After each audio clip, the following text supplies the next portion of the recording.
بالله العلي العظيم. أعوذ بالله من الشيطان الرجيم. بسم الله الرحمن الرحيم. الحمد لله رب العالمين.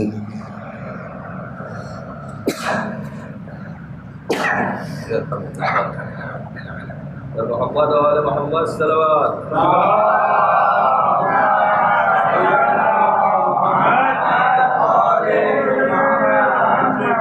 الحمد لله رب العالمين بارئ الخلائق أجمعين باعث الأنبياء والمرسلين والصلاة والسلام والتحية والإكرام على البشير النذير السراج المنير سيدنا ونبينا وشفيعنا إن شاء الله أبي القاسم محمد.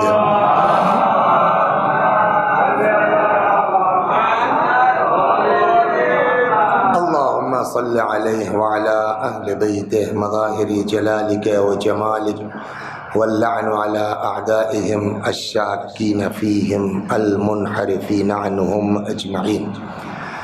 أما بعد فقد قال رسول الله صلى الله عليه وآله وسلم حسين مني وأنا من حسين أحب الله من أحب حسينا إن الحسين مصباح الهدى وسفينة النجاة صلوات محمد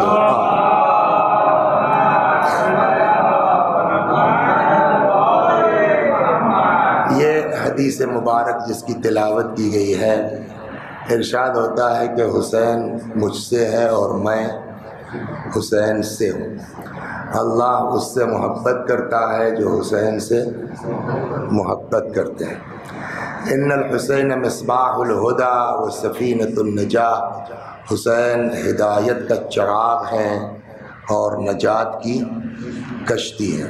گویا پیغمبر نے ہم کو آپ کو راستہ دکھلا دیا ہے. محبوب خدا بننا چاہتے ہو محب حسین بن جاؤ، معشوق خدا بننا چاہتے ہو عاشق حسین بن جاؤ، ہدایت چاہتے ہو در حسین پر آؤ.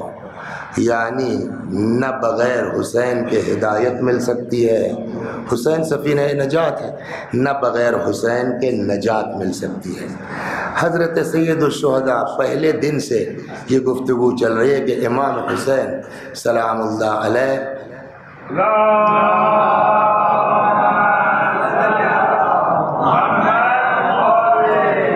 کہ اس پوری قربانی کا مقصد ہماری اصلاح تھی، امر بالمعروف اور نہی عن المنکر ہے. یہاں پر جو سوال پیدا ہوتا ہے یہ کہ امام حسین سے کیا مطلب. آج کی جو گفتگو ہوگی خلاصہ امام حسین سے کیا مطلب. وہ ٹھیکیدار ہیں، دنیا جہنم میں جائے ان سے مطلب، دنیا چلی جائے جہنم حسین سے. وہ بیعت کر لیتے اور فرما مدینے میں رہتے، اپنی دعا عبادات نماز کرتے. حسین سے دنیا سے کیا مطلب ہے. لیکن یہ اچھا اور ایسا نہیں ہے کہ امام حسین کو پتہ نہیں تھا کہ اس انکار بیعت کا نتیجہ کیا ہوگا. خوب اچھی طرح سے جانتے تھے. حسین کو تو چھوڑیے، یہی جو میں نے حدیث پڑھی سی ذیل میں داستان نقل کی جاتی ہے کہ ام ایمن امام حسین سلام اللہ علیہ کو آغوش میں لے کے نکلی. فارسی میں بولتے ہیں للا، جانتے ہیں للا. تو ام ایمن تقریباً کہیے تو للئی امام حسین تھی. تو وہ آغوش میں لے کے، اب یہ میری کم علمی جہالت مطالعے کی کمی نہیں بتا پاؤں گا کہ پیغمبر کے گھر سے مولا کی طرف یا مولا کے یہاں سے پیغمبر کی طرف بہرحال نکلی. کچھ یہودی ہے اور ان کا ایک عالم اس کی نظر پڑ گئی. اس نے کہا کہ ام ایمن یہ بچہ کون ہے؟ کہ جان بطول فرزند رسول علی کا لاڈلا ہے، چوم لو اس بچے کو. ام ایمن نے کہا نہیں. کیوں؟ تم یہودی ہو، نجس ہو، حسین طیب و طاہر. کہا اچھا اگر کلمہ پڑھ لوں تو؟ کہ مجھ کو کوئی اعتراض نہیں ہے. وہ کہتا ہے اشہد ان لا الہ الا اللہ و اشہد ان محمد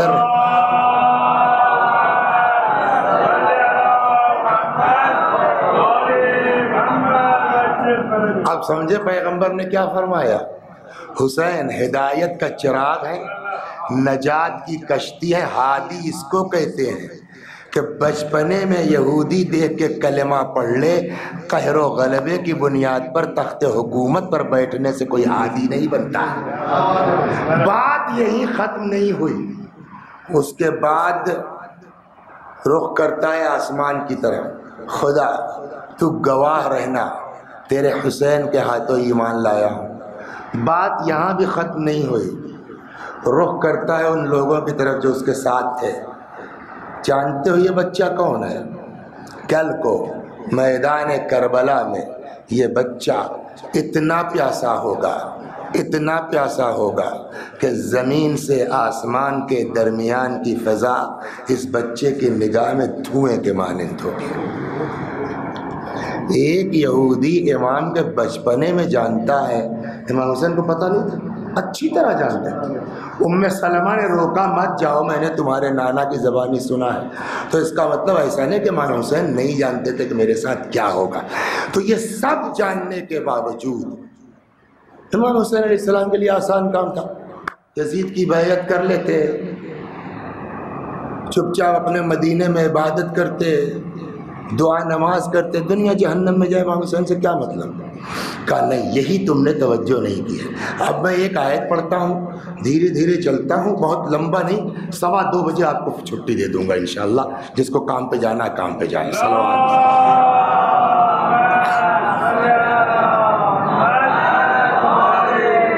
اس لیے کہ بلاغت کے درس میں یہ پڑھایا گیا ہے ہم لوگوں کو کہ کون الکلام مطابقاً لمقتضى الحال، بلاغت کی ڈیفینیشن ہی یہی ہے کہ کلام کا مقتضائے حال کے مطابق ہونا چاہیے۔ رات کی بات اور ہے، دن کی بات اور ہے، کام دام آدمی کو، لیکن 2:15 سے پہلے نہیں اتروں گا، یہ بھی پکی بات ہے۔ صلوات بر محمد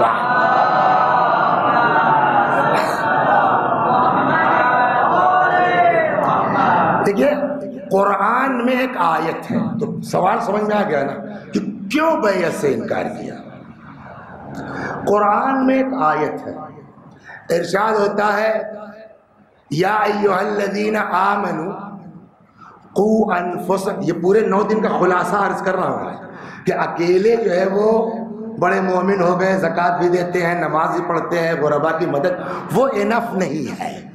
اس سب کے بعد یہ 9 دن کی مجلس بیکار ہے اگر یہ گفتگو نہ ہو۔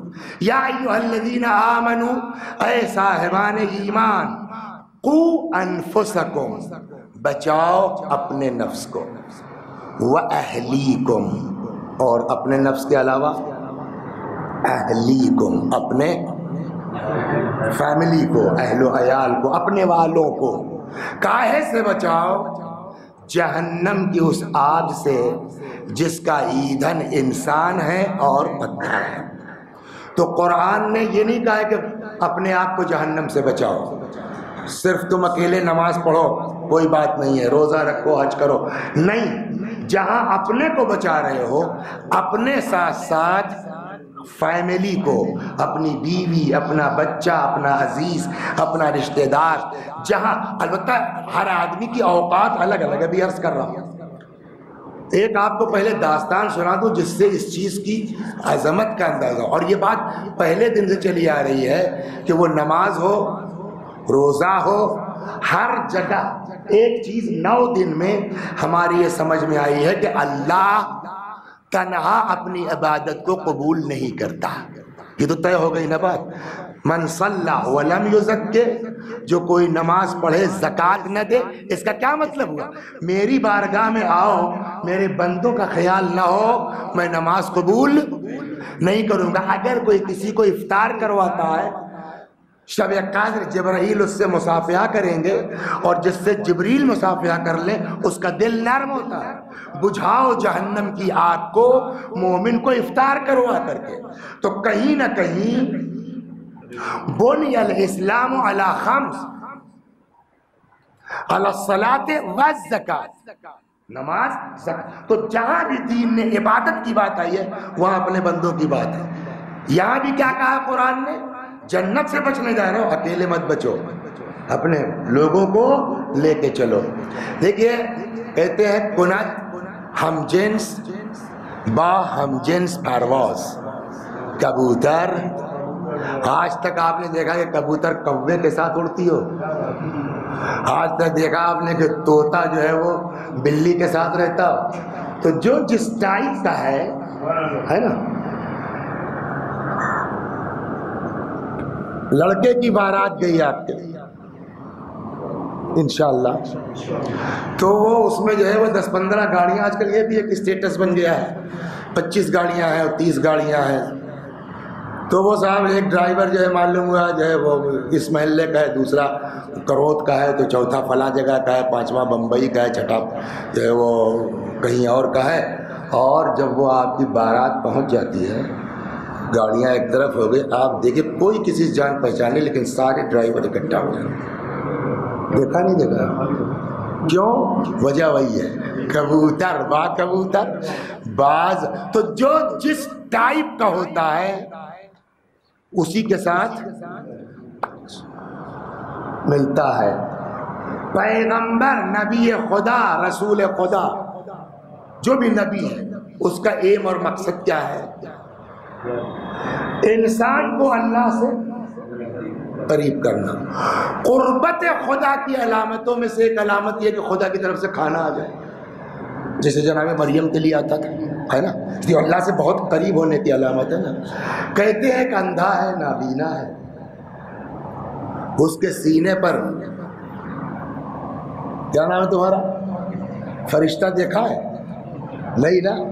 ہم لوگوں نے کسی نے فرشتے کو آج تک دیکھا نہیں ہے، اور وہاں فرشتہ پرندے کی شکل میں بیٹھ کے اس کے سینے پر دانہ بھرا رہا ہے. نبی کی نگاہ، وہ تو پہچان لیں گے نا کہ یہ پرندہ نہیں ہے. تو کنت ہم جنس با ہم جنس پرواز. تو پیغمبر کا دل بھی جھکے گا نہیں اس آدمی کی طرف کہ اتنا اللہ والا ہے.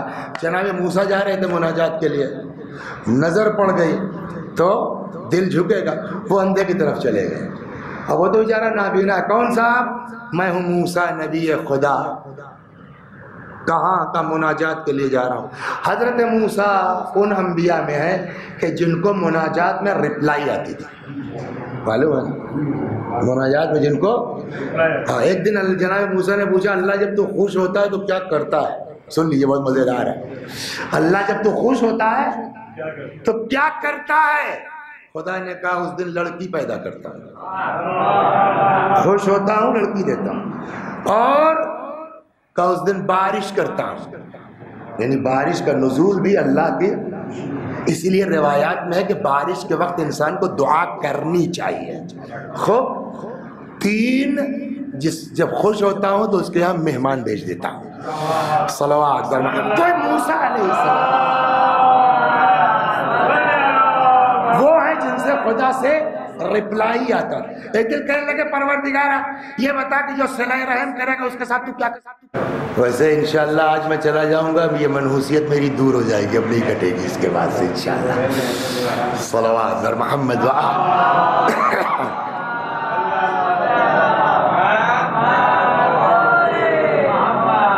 تو اب وہ نابینا ہے. کون؟ میں موسیٰ نبی خدا. تو اس کو بھی پتا ہے کہ ان کو رپلائی آتا ہے. کہاں جا رہے ہیں صاحب؟ مناجات کے لیے خدا کی بار. ایک کام میرا کر دیجیے گا سر. ابھی الفاظ میرے ہیں مفہوم، ایک کام میرا باس کر دیجیے گا. بولو، اگر تم کو جناب موسیٰ مل جائیں کیا پوچھواؤ گے تم کو؟ یہ والا دھندا کروں ٹھیک رہے گا؟ سیدھا سیدھا ہے نا. وہاں سے جو ہے میرے بیٹے کا رشتہ آیا ہے، ذرا پوچھئے گا یا نبی اللہ، یس کر دوں؟ بہت اگر اللہ والے ہوئے تو آخری سوال کیا کہ صاحب بچیں گے کہ نہیں بچیں گے؟ جنت ملے گی کہ نہیں ملے گی؟ یہی ہوا نا. اس کو اتنا اطمینان تھا اپنی جنت کے اوپر، اس نے یہ پوچھا ہی نہیں جنت ملے گی کہ نہیں ملے گی. کہنے لگا صاحب پوچھئے گا جنت میں ہمارا پڑوسی کون ہوگا؟ یعنی وہ بالکل اچھا غلط بات نہیں بھائی، جس کے سینے پرندہ بیٹھا ہے. جناب موسیٰ گئے، واپس آئے. کیا ہوا سر پوچھا آپ نے؟ موسیٰ نے کہا ہاں. کیا جواب ملا؟ خدا نے کہا تم کو جنت میں جانا ہی نہیں ہے. بھیا جب جنت میں بھیا آپ جو ہے کوئی فلیٹ لیجئے گا تب نہ پڑوسی کی بات آئے گی. 4 آنا جیب میں نہیں ہے, پوچھ رہا تھا میرا پڑوسی پونا میں کون ہے, کا فلیٹ تو خریدو پہلے. وہی حال ہے. اللہ نے کہا بھیا اس سے کہہ دو کہ اس کو جنت میں جانا ہی نہیں ہے, تو پڑوسی کا سوال ہی پیدا نہیں ہوتا. آپ دیکھیے صاحب جو اتنا اطمینان جس کو اپنی جنت پکی کا. لہٰذا یہ پھر مجلس پرانی یاد کیجیے آپ, کبھی بھی انسان کو اپنے عمل پر غرور اور گھمنڈ, کون سی بات خدا کو بری لگ جائے ہم کو نہیں معلوم, مگر نہ وہ رویا, نہ چیخا, نہ چلایا, نہ فریاد کی. کہنے لگا یا نبی اللہ آپ دیکھ رہے ہیں پرندہ فرشتہ مجھ کو کھانا کچھ ہوں تبھی تو, اور خدا عادل ہے, بلا وجہ وہ جہنم میں نہیں ڈالے گا. کہاں کا وجہ بتائیے؟ کہ تم بتاؤ, تم تو فلاں جگہ کے رہنے والے ہو, یہاں کیا کر رہے ہو؟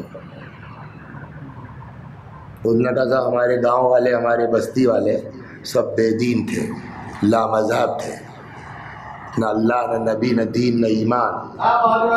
میں نے سوچا ان کے بیچ رہ کر کے اپنا بھی دین جائے گا, تو میں نکل آیا کہ بھئی کم از کم اپنا ایمان تو بچا لو. حضرت نے فرمایا کہ یہی تو گڑبڑ کی تم نے, خدا کو یہی بات ناپسند ہوئی ہے کہ تو نے اپنی نجات کی فکر کی, اس کے بقیہ بندوں کی نجات کی فکر نہیں کی. اگر تم اپنے گاؤں میں رہتے, اپنی بستی میں رہتے, ہدایت کی ذمہ داری اٹھاتے, ارشاد 2 لوگ ٹھیک ہو جاتے, 4 لوگ ٹھیک ہو جاتے. رسول اللہ نے کہا تھا نا کس سے؟ مولا سے. کہاں؟ جب خیبر میں جا رہے تھے نا, نہیں رسول اللہ نے فرمایا تھا خیبر میں جا رہے تھے کہ اگر ایک آدمی بھی تمہارے ہاتھ سے ہدایت پا جائے تو زمین و آسمان کے درمیان جو کچھ اس سے بہتر. ہدایت اہم چیز ہے. ایک آدمی اگر ہمارے ذریعے سے سدھر جاتا ہے, ساری دولت سے بڑھ کر کے افضل ہے. کل لگا ہاں بات تو صحیح ہے, سمجھدار آدمی تھا. اس نے کہا سر ایک کام اور کر دیجیے. کہا کیا؟ کہا اللہ کو تو پتہ ہے نا کتنے لوگ سدھر سکتے تھے,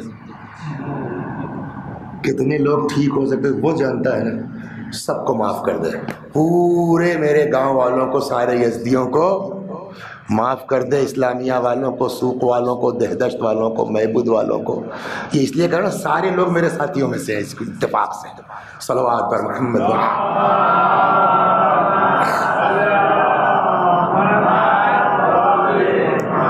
سب کو تو معاف کر دے, میرے جسم کو اتنا وسیع و عریض کر دے, پورے گاؤں کا عذاب اکیلے چکنے کو تیار. موسیٰ گئے واپس آ گئے, اب جنت تمہاری کنفرم ہے. کبھی تو میں نے کچھ نہیں کیا. اچانک چینجنگ کیسے آئی؟ کہ کل تک صرف اپنا خیال تھا, آج میرے بندوں کا بھی خیال ہو گیا, تو تمہاری دعا بھی قبول ہے, عبادت بھی قبول ہے, نماز بھی قبول ہے. ہو گئی نا بات؟ تو اب اس پڑھیے پھر آیت کو, یہی دین کا حکم ہے. قوا انفسکم واہلیکم نارا, بچاؤ اپنے کو اور اپنے والوں کو جہنم کی اس آگ سے جس کا ایندھن انسان ہے اور پتھر ہے. اب ہر انسان کی اوقات الگ الگ ہے, ہر انسان کی. میں ایک عام سا آدمی ہوں, میری ذمہ داری کیا ہے؟ میرے ایک بیوی ہے, 2 بچے ہیں, ختم قصہ. مجھ کو اللہ نے جو ہے وہ پیش نماز بنا دیا, تو اب میں اپنے بیوی بچوں تک محدود نہیں ہوں. اب میری ذمہ داری ہے کہ جتنے لوگ مسجد میں آ رہے ہیں میرے پیچھے نماز پڑھیں, ان تک میں دین بتاؤں. اور اگر کیا نام ہے اس کھیل کا, اور اگر کوئی پب جی کھیل رہا ہے, سمجھ گئے آپ, تو اس کے لیے 50,000 کا موبائل اسپیشلی خرید رہا, سنا ہے الگ سے اس موبائل بھی اس کا آ گیا ہے پب جی کے لیے. تو وہ اب ہماری ذمہ داری ہے کہ ہم بتائیں کہ بابا اللہ سب برداشت کرتا ہے. ایک حدیث سن لیجیے اس پر پب جی والے, ان اللہ لا يحب الشاب الفارغ, اللہ فالتو جوانوں کو پسند نہیں کرتا. یا پڑھائی کیجئے یا کام کیجئے, باپ کے پیسے سے ٹائم برباد کرنا خدا پسند نہیں کرتا ہے. صلوات سر محمد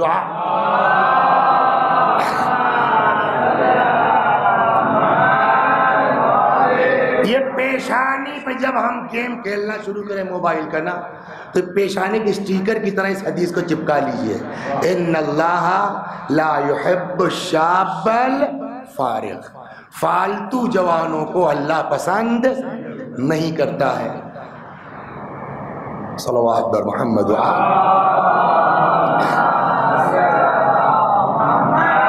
تو اب ہر آدمی کے اوقات الگ الگ ہے۔ میں ہوں، میری بیوی ہے، میرا بچہ، مجھ کو پیش نماز بنا دیا گیا۔ اب مسجد میں جو لوگ آ رہے ہیں دین پہنچانا میری سے، مجھ کو امام جمعہ بنا دیا گیا، تو ہمارا سرکل اور بڑھ جائے گا۔ اللہ نے نبی بنا کے بھیج دیا، تو اب جتنے علاقے کے لیے نبی بنایا گیا ہے اتنوں تک جو ہے وہ مرضی خدا پہنچانا، دین الہی پہنچانا آپ کی ذمہ داری ہے۔ کسی کو اللہ نے رحمت للعالمین بنا دیا ہے، تو اب آپ جو ہے وہ مکے تک محدود نہیں ہیں، ذرا مدینہ بھی پہنچ جائے، ذرا طائف بھی پہنچ جائے، ذرا جو ہے وہ سندھ بھی پہنچ جائے، ہے نا۔ اب اس کے لیے چاہے آپ کو ساحر کہا جائے، چاہے جادوگر کہا جائے، چاہے دیوانہ کہا جائے، سب برداشت کیجئے، مگر خدا کا پیغام نکلیں گے آگا، یہاں بھی نکلیں گے کہ جماعت ہوتی رہے گی، پیچھے کھڑے فرادہ نماز پڑھیں گے۔ یہ جب انبیاء کے ساتھ یہ ہوا تو پیش نمازوں کے ساتھ کیوں نہیں ہوگا؟ لیکن وہی ہے کہ آپ کو برداشت کرنا ہے اور اپنا کام جاری رکھنا ہے۔ صلوات بر محمد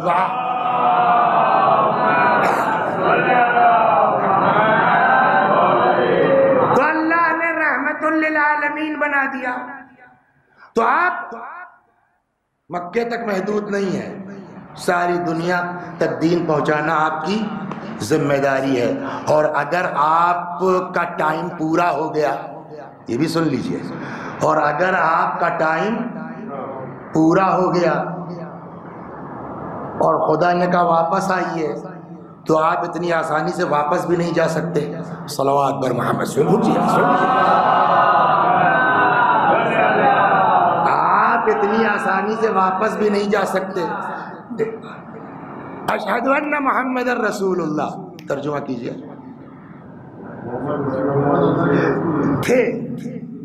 تھے کہ ہیں، کب تک رہیں گے؟ قیامت کب آئے گی نہیں معلوم، ہزاروں سال اب تک گزر چکے ہیں نا۔ اسٹینڈرڈ ٹائم ممبر کا کیا ہے؟ 1 گھنٹہ ہے نا، ہم نے پڑھا آدھا گھنٹہ، اعتراض ہوگا کہ نہیں ہوگا؟ پھر بھی کچھ لوگ ہوتے ہیں خدائی فوج کے ٹھیکیدار، ٹھیک ہے مولانا بہت اچھا پڑھا آپ نے، کوئی بات نہیں ہے، ہم نے پڑھا 15 منٹ، تو آبجیکشنز بڑھ جائیں گے۔ ہم ممبر پر آئے، ہم نے کہا کہ امام حسین کو تڑپا تڑپا کے مارا گیا، دن کا وقت ہے، آپ لوگ کام پہ جانا، انا للہ و انا الیہ راجعون، چلے گئے۔ اب کوئی میرا ساتھ دینے والا نہیں ہے نا۔ اور جواب کیا ہوگا؟ کیا پڑھا آپ نے تو کچھ پڑھا ہی نہیں، آپ نے تو کچھ پڑھا ہی نہیں۔ میں نے کہا بھائی پونا والے عجیب جھوٹے لوگ ہیں، بتائیے۔ میں ممبر پہ گیا، پورے 60 سیکنڈ میں نے مجلس پڑھی ہے، اور ہر آدمی کہہ رہا کچھ نہیں پڑھا، کچھ نہیں پڑھا، کچھ نہیں پڑھا۔ تب تک جو ہے وہ ہمارے مولانا جو ہے کمیل صاحب کے لیے، دیکھیے وسیع بھائی ایک زبردستی کی بات نہ کیجیے، فیکٹ تو یہ ہے کہ آج آپ نے کچھ نہیں پڑھا۔ میں نے کہا آپ کے پیچھے میں نے 9 دن نماز پڑھی، وہ بھی جائے گی کیا میری؟ جھوٹ بول رہے ہیں آپ پیش نماز ہو کر کے، میں نے پڑھا نہیں، ممبر پہ گیا ہوں، خطبہ پڑھا ہے، میں نے یہ جملہ کہا ہے کہ یہ پوری مجلس دہرا دوں، 1 ہی منٹ کی تو آئے۔ تب ان کا جواب کیا؟ دیکھیے دھونس میں مت لیجیے، اس پڑھنے کو پڑھنا نہیں کہتے، تو اس کا مطلب عرف بھی کوئی چیز ہے نا، سماج بھی کوئی چیز ہے۔ ہم نے ممبر پہ آ کے 60 سیکنڈ مجلس پڑھی، مجمع بھی کہہ رہا ہے، ان کا امام بھی کہہ رہا ہے آپ نے جب زیادہ، ہم نے کہا بھائی اب تو ہم کو اپنی نماز پوری پھر سے پڑھنی پڑے گی، جھوٹے آدمی کے پیچھے نماز پڑھ لی۔ تب انہوں نے کہا سنیے، بزرگوں کا فرمان یہ قلت گھٹتے گھٹتے ایک ایسے مقام پر پہنچ جاتی ہے جہاں اس کا وجود عدم کے برابر ہو جاتا ہے۔ ہو گئی نا؟ تو کم از کم مولانا کمیل صاحب سے ایک ہم کو تعلیم حاصل یہ ہوئی کہ قلت گھٹتے، دیکھیے اس کا جواب ہے، جو جھوٹا اوٹا کہا تو اس کا جواب دینا پڑے گا نا، صلوات برابر تو بس 5-7 منٹ۔ تو کیا طے ہوا؟ قلت گھٹتے گھٹتے ایک ایسے مقام پر پہنچ جاتی ہے جہاں اس کا وجود عدم کے مجھ کو 60 منٹ پڑھنا تھا سر، پڑھا کتنی دیر؟ 1 منٹ، تو کتنا پڑھا میں نے؟ 1/60۔ اللہ نے رسول اللہ کو نبی بنا کے بھیجا قیامت تک کے لیے، قیامت کب آئے گی نہیں معلوم، ہزاروں سال تو ہو گئے ہیں، 1500 برس تو ہو گئے نا، 1440 ہجری چل رہی، مکے کی زندگی جوڑ لیجیے آپ۔ اور کام کتنے دن کیا ہے؟ 23 سال۔ نبی بنا کے بھیجا گیا کب تک کے لیے؟ ہزاروں سال کے لیے۔ اور کام کتنے دن کیا؟ 23 سال۔ 60 منٹ کے مقابلے میں 1 منٹ 1/60 ہے، ہزاروں کے مقابلے میں 23 کی اوقات کیا ہے؟ کچھ نہیں نا۔ میں نے کہا یا رسول اللہ، اچھا خود بھی کہا ہے نا، انا والساعہ کہاتے، ہم اور قیامت اس منظر طرح ہے جیسے اس کے بیچ کوئی فاصلہ نہیں ہے، میرے بعد کوئی نبی نہیں ہے، تو ہدایت تو چاہیے نا۔ تو آپ کو نبی بنایا گیا کب تک کے لیے؟ اور کام کتنے دن کر رہے ہیں آپ؟ 23 سال۔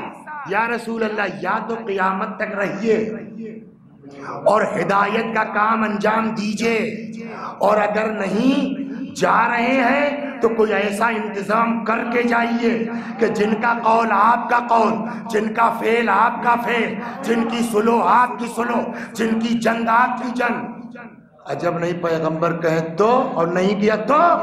میں نے کہا صاحب ہم تو جو ہے وہ حقیر فقیر، ہماری اوقات کیا ہے، لیکن ہم آیت تو پڑھیں گے ہی، ثواب ملے گا، ہم تو کچھ نہیں کہہ سکتے، لیکن اگر آپ نے یہ نہ کیا تو قرآن کہہ دے گا فما بلغت الرسالۃ، اگر یہ نہ کیا تو کچھ کیا ہی نہیں ہے۔ صلوات در محمد ہو گئی بات۔ تو اب پیغمبر اسی لیے غدیر میں، حدیث ثقلین غدیر میں بھی ارشاد فرمائی انی تارک فیکم الثقلین۔ یہ کیوں؟ کہتا کہ قیامت تک کا سسٹم بتا دیں۔ جو پہلا آدمی ہے اس کو اٹھا کے پہچانوا دیا، من قلت مولا ہو فہذا علی المولا، رسول اللہ چلے گئے، اب علی آئے ان کی جگہ پر۔ علی کیا ہے؟ وہ ساری ذمہ داری علی کی ہے جو رسول اللہ کی تھی۔ تو اب آپ جب ان کی جگہ پر آئے ہیں تو چاہے آپ کا جو ہے وہ گلے میں رسی کا پھندا ڈالا جائے، چاہے گھر جلایا جائے، برداشت کرنا پڑے گا، دین بچانا آپ کی ذمہ داری ہے۔ اور سنا دیں، اسی لیے کہتے ہیں کہ جب مولا امیر المومنین 5-7 منٹ بڑھ جائے گا، معذرت چاہتا ہوں، کہ جب امیر المومنین سلام اللہ علیہ کے گلے میں رسی کا پھندا ڈال کے چلے، ایک یہودی نے دیکھا اشہد ان لا الہ الا اللہ، اس کے بغل میں کوئی تھا، کہ مسلمان ہو گئے تم؟ کہاں؟ کیوں؟ کہ میں خیبر کا یہودی ہوں، میری انہی آنکھوں نے دیکھا اس کو در خیبر اکھاڑتے ہوئے، اور آج وہی آنکھ دیکھ رہی اس آدمی کے گلے میں رسی کا پھندا ہے۔ میں نے بہت غور کیا، کہاں وہ طاقت، کہاں یہ مجبوری، مظلومی۔ ایک ہی بات سمجھ میں آئی کہ واقعاً اللہ کے نمائندے ہیں، جب خدا چاہتا ہے اظہار طاقت کرتے ہیں، جب خدا چاہتا ہے اظہار صبر کرتے ہیں۔ احساس ہوا میں نے کہا جب نہیں، مولا مسکرا کے جواب میں سمجھ میں آیا، اگر ایک یہودی بھی کلمہ پڑھنے والا ہے تو ہم گلے میں رسی کا پھندا ڈالنے کو تیار ہیں۔ صلوات بر محمد وہاں۔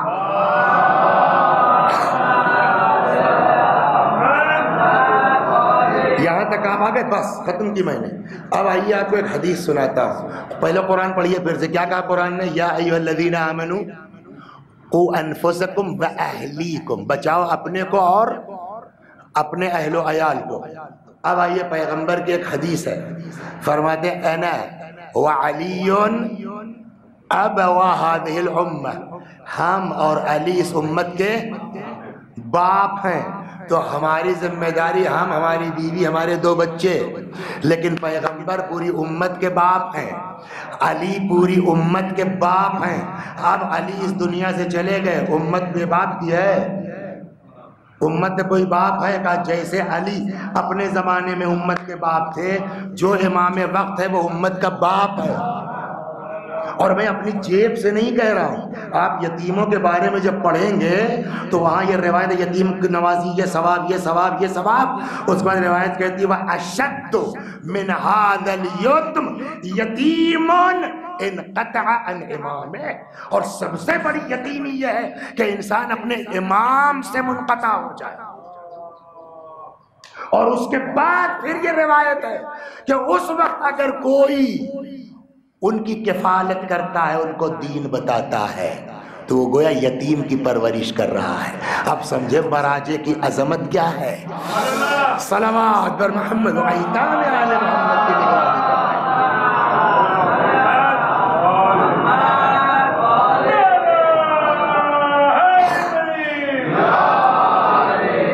تو علی امت کے باپ ہے، علی کے بعد حسن کیا ہے؟ امت کے۔ اب سمجھ میں آیا آپ کے؟ وہ آدمی آ کر کے گالیاں دے رہا ہے، بھوکے ہو، سواری نہیں ہے، مقروض ہو، مولا کیوں کا دیکھتے رہو۔ اور اس کے بعد پلٹ کے اس نے کیا کہا؟ اب اگر کوئی پوچھے سب سے بڑا دوست کون، تو آپ کا اور آپ کے باپ علی کا نام لوں گا۔ اور جب نہیں مولا، باپ اس کو کہتے ہیں، گالی کھا کے جنت تک پہنچانا چاہتا ہے۔ ہو گئی بات نا؟ تو نبی اپنے زمانے کے امت کے باپ، علی اپنے زمانے میں امت کے باپ، حسن اپنے زمانے میں امت کے باپ، زمانہ آ گیا حسین کا۔ تو حسین کیا ہے؟ حسین حسین نہیں ہے، حسین صرف امام نہیں ہے، حسین کیا ہے؟ امت کے باپ ہیں۔ اور قرآن کیا کہہ رہا ہے؟ قُوا أَنفُسَكُمْ وَأَهْلِيكُمْ، اپنے کو اور اپنے اہل و عیال کو جہنم کی آگ سے بچاؤ۔ دنیا بیعت کر کے گھر میں عبادت کر سکتی ہے، حسین نہیں کر سکتے، حسین نہیں کر سکتے۔ وہ امت کے باپ ہیں، دین بچانا ان کی ذمہ داری ہے۔ یہ بھی تو بار بار کہہ رہے میں نکلا ہوں تاکہ نونا کی امت میں اصلاح کر سکوں، جبھی تو بار بار کہہ رہے ہیں کہ میں نکلا ہوں تاکہ امر بالمعروف کروں۔ نہیں، کیا حسین ٹھیکیدار ہے؟ کہ جی، وہ امت کے باپ ہیں، ٹھیکیدار ہیں، ان کی ذمہ داری ہے۔ ہم نالائقی کریں، اس کی سزا ہم کو ملے گی۔ حسین اپنا کام کر کے چلے گئے، ہم کو یزید کے چنگل سے دین چھوڑا کے اور اتنی بڑی یونیورسٹی قائم کر کے مولا چلے گئے۔ اب ہماری ذمہ داری ہے، ہم کو یہ دیکھنا ہے۔ بس ایک سوال، اللہ اکبر، مقصد امام کیا ہے؟ تاکہ ہم سدھر جائیں۔ مقصد امام کیا ہے؟ تاکہ ہم ٹھیک ہو جائیں۔ سوال کا جواب دے دیجئے، مجلس تمام ہے۔ امام حسین مقصد میں کامیاب ہوئے کہ نہیں ہوئے؟ گارنٹی ہے؟ نہ، کوئی گارنٹی نہیں ہے۔ مقصد کیا ہے امام کا؟ ہم سدھر جائیں نا، ہم ٹھیک ہو جائیں۔ لڑکا آپ کا MBBS کر رہا ہے، فاقہ کر کے ابلے چاول کھا کے سارا پیسہ اس کو بھیج رہے ہیں تاکہ MBBS کر لیں، اور 3 سال کے بعد بجائے MBBS کرنے کے 2 قتل کے الزام میں پھنس کے آ گیا۔ آپ بتائیے، آپ مقصد میں کامیاب ہوئے کہ نہیں ہوئے؟ نہیں ہوئے نا۔ اس کے برخلاف فاقہ کر کے آپ نے ڈالا، MBBS کا MD ہو گیا، وہ MS ہو گیا۔ جس وقت آپ فاقہ کر رہے تھے اس وقت تکلیف تھی، لیکن آج جب لڑکا MS کر کے نکلا ہے تو ابلا چاول یاد کر کے آدمی کو خوشی ہوگی، ہے نا۔ امام حسین نے قربانی دی ہے ہمارے سدھرنے کے لیے۔ زینب نے بے پردگی برداشت کی ہے تاکہ ہمارے یہاں پردہ ہو جائے۔ سوال یہی ہے، زینب کامیاب ہوئی کہ نہیں ہوئی؟ حسین کامیاب ہوئے کہ نہیں ہوئے؟ کا دیکھ لو، اگر ہمارے اندر دین ہے حسین کامیاب ہے، اگر ہمارے یہاں پردہ ہے حسین کامیاب ہے۔ لیکن اگر ہماری مائیں بہنیں بے پردہ گھوم رہی ہیں، ہمارا تعلق مسجدوں سے نہیں ہے، تو اس وقت تو جناب زینب کو کم تکلیف ہوئی تھی، اس لیے کہ ایک امید کے ساتھ مصیبت برداشت کر رہی تھی۔ لیکن آج جب ہم کو بے دین دیکھیں گی تو اس وقت سے زیادہ تکلیف آج ہوگی کہ نہیں ہوگی؟ تو حسین علیہ السلام کی کامیابی کا دار و مدار ظاہر پر نہیں، ہم پر ہے۔ ہم کتنے اللہ والے بنے، ہم کتنے مومن بنے ہیں۔ پروردگارا بحق حسین، حسین کے خون کا واسطہ خدا ہم کو شیطانی وسوسوں سے بچا لے۔ دیکھیے کوئی آدمی برا نہیں ہے اس دنیا میں، ہر آدمی کے اندر شرافت پائی جاتی ہے، ہر آدمی چاہتا ہے ہم ٹھیک ہو جائیں، ہر آدمی چاہتا ہے ہم جہنم سے بچ جائیں، لیکن یہ شیطان ہے جو ہم کو ورغلاتا ہے نا، جو شیطان ہے جو ہم کو بہکاتا ہے۔ خدا حسین سے زیادہ قریب تجھ سے کون ہے؟ اس حسین کا واسطہ ہم کو شیطانی وسوسوں سے بچا لے یا اللہ۔ بس 2 جملے مصائب کے اور ختم دعا۔ اللہ اکبر۔ جانتے ہیں کیسی کیسی ان لوگوں نے مصیبتیں برداشت کی ہیں؟ اللہ اکبر۔ بات وہی ہے، امام زین العابدین مسلم اسی میں ختم کر۔ امام سجاد باپ ہیں، امت کے باپ ہیں۔ اب سنیے، ایک چھوٹی سی داستان سناتا ہوں، وہی مصائب ہے اور سمجھ میں آ جائے گا کہ امام وقت امت کا باپ ہوتا ہے۔ روایت کہتی ہے کہ جب یہ لٹا ہوا قافلہ شام میں داخل ہوا نا، تو شام کے لوگ تماشا دیکھنے آئے، مرد عورت سبھی۔ میں کسی لڑکے کی بات نہیں کر رہا ہوں، کوئی جوان ہمارے تمہاری طرح سے نہیں تھا، بوڑھا آدمی ہے، سمجھ گئے، بوڑھا آدمی ہے، آیا امام سجاد علیہ السلام کے ناطے کے پاس، اور میں وہ جملہ نہیں دہرا سکتا جو اس نے آ کے بدتمیزی کی ہے، لیکن یہ کہ امام صادق علیہ السلام نے فرمایا بتاؤ ہمارے چاہنے والوں کہ ہم پر گزری کیا، ورنہ یہ جملے دہرانے کے لائق تھوڑی۔ آیا کہتا ہے اللہ کی حمد ہے کہ جس نے یزید کو فتح و نصرت عطا کی، اس ملعون کے ساتھ امیر المؤمنین کا بھی لفظ لگایا اور تمہارے جھوٹ کو آشکار کر دیا۔ معمولی اذیت کی بات ہے کہ امام سجاد قیدی ہیں اور ان کو کاذب کہا جائے، جھوٹا کہا جائے، اور یزید کو امیر المومنین، اور بوڑھا آدمی، لیکن واہر امت کا باپ، واہر امت کا باپ۔ روایت کہتی ہے امام نے فرمایا اقرأت القرآن یا شیخ، اے بزرگوار قرآن پڑھا ہے آپ نے؟ قال شیخ نعم، ہاں پڑھا ہے۔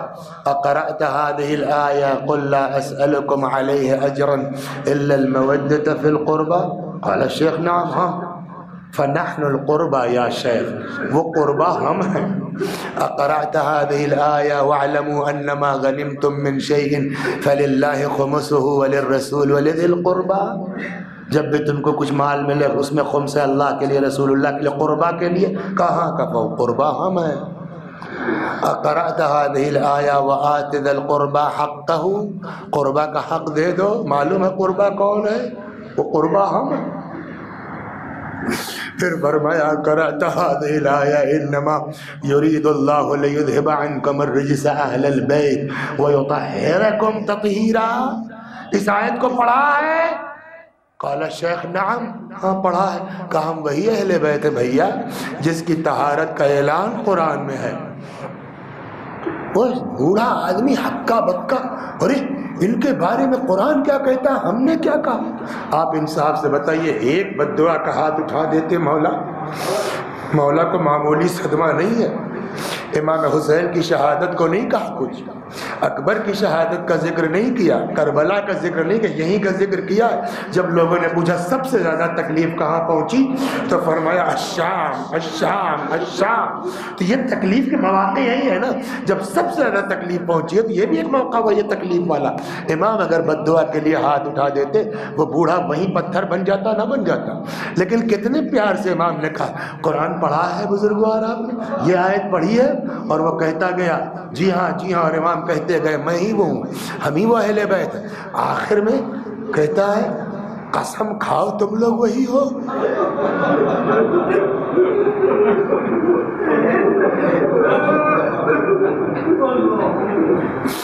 قسم کھاؤ تم لوگ وہی ہو۔ دیکھیے آج کا زمانہ ہم لوگ ہے نا، جاؤ ماننا ہو مانو، نہیں مانا ہم قسم وسم نہیں کھاتے، غصے میں یہی تو کہے گا نا آدمی ہم نے بتا دیا میں نے بیت میں، لیکن وہی امت کا باپ ہے، یہ سدھر جائے، یہ توبہ کر لے، یہ جنتی ہو جائے، ہم برداشت کر لیں۔ کہ قسم کھاؤ تم لوگ وہی ہو؟ فرمایا واللہ لنحنہم، خدا کی قسم ہم وہی لوگ ہیں۔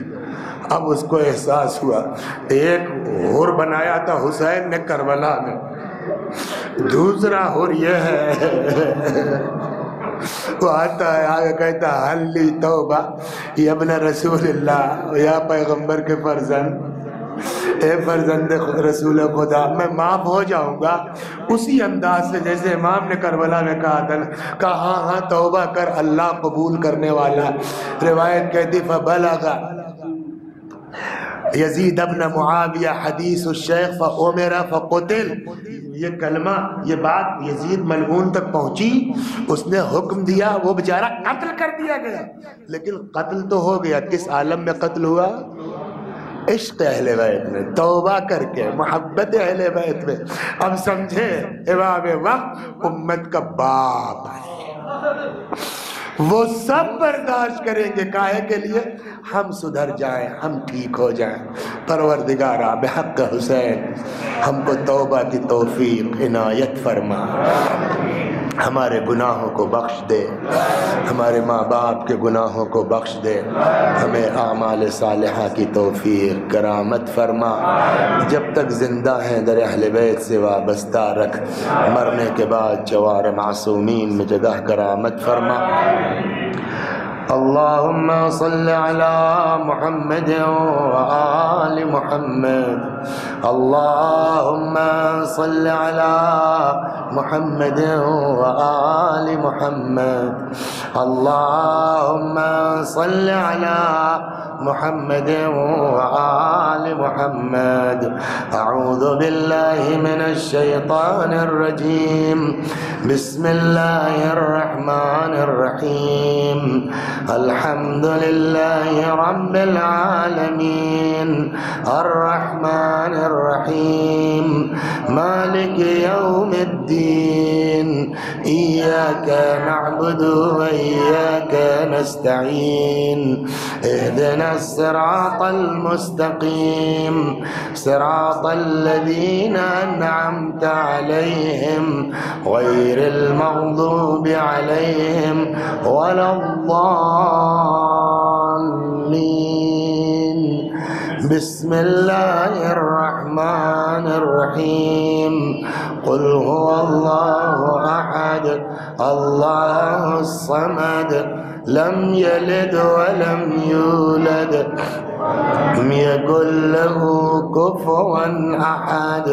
بسم اللہ الرحمن الرحیم، قل هو اللہ احد اللہ الصمد، لم یلد ولم یولد ولم یکن له کفوا احد۔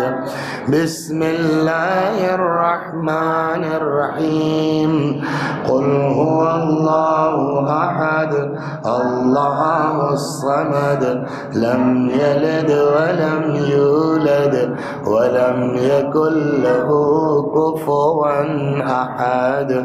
كذلك اللہ ربنا صدق اللہ العلی العظیم۔